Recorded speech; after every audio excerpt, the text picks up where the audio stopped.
Idukki വാഗമണിലെ glass bridge തുറക്കാൻ നടപടിയാകാത്തത് സഞ്ചാരികളെ നിരാശരാക്കുന്നു.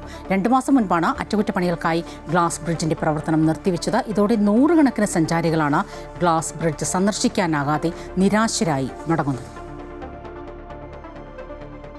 സമൃദ്ധമായ പുൽമേടുകൾ, മൊട്ടക്കുന്നുകൾ, പൈൻ മരങ്ങൾ, മഞ്ഞമൂടിയ താഴ്വരകൾ, അങ്ങനെ അതിമനോഹരമായ പ്രകൃതി ദൃശ്യങ്ങളാണ് വാഗമണ്ണിനെ സഞ്ചാരികളുടെ പ്രിയപ്പെട്ട ഇടമാക്കുന്നത്. അഡ്വഞ്ചർ പാർക്ക് തുറന്നതോടെ ദിവസേന ആയിരങ്ങളാണ് വാഗമണ്ണിലെത്തുന്നത്. വാഗമണ്ണിൽ സഞ്ചാരികളെ ഏറ്റവും അധികം ആകർഷിക്കുന്നത് glass ബ്രിഡ്ജായിരുന്നു. Idukki DTPCയും പെരുമ്പാവൂരിലെ Bharat Mata ventures private ലിമിറ്റഡും ചേർന്നാണ് വാഗമൺ കോലാഹലമേട്ടിൽ ചില്ലുപാലം ഒരുക്കിയത്. ജർമ്മനിയിൽ നിന്ന് ഇറക്കുമതി ചെയ്ത ഗ്ലാസിൽ നിർമ്മിച്ച പാലത്തിന് 3 കോടി രൂപയായിരുന്നു നിർമ്മാണ ചെലവ്. ഇവിടെ നിന്നാൽ മുണ്ടക്കയം, കൂട്ടിക്കൽ, കൊക്കയാർ മേഖലകളുടെ വിദൂര ദൃശ്യങ്ങൾ വരെ ആസ്വദിക്കാം. 2 മാസം മുമ്പ് അറ്റകുറ്റപ്പണികൾക്കായി പാലമടച്ചു. ഇതോടെ ഇവിടെ എത്തുന്ന സഞ്ചാരികൾ നിരാശരായി മടങ്ങുകയാണ്. ഞങ്ങൾക്ക് ഉള്ള ഒരു പ്രതിഷേധം എന്ന് പറയുന്നത് നമ്മുടെ ഗ്ലാസ് ബ്രിഡ്ജ് അതിൻ്റെ അകത്ത് നമുക്ക് കയറാൻ കഴിഞ്ഞില്ല എന്നുള്ള ഒരു പ്രതിഷേധമാണ്. ഞങ്ങൾ അവിടുന്ന് ഒരു 30-35ഓളം ആളുകൾ മാന്നാനം എന്ന് പറയുന്ന സ്ഥലത്തു നിന്നാണ് ഞങ്ങൾ വന്നത്.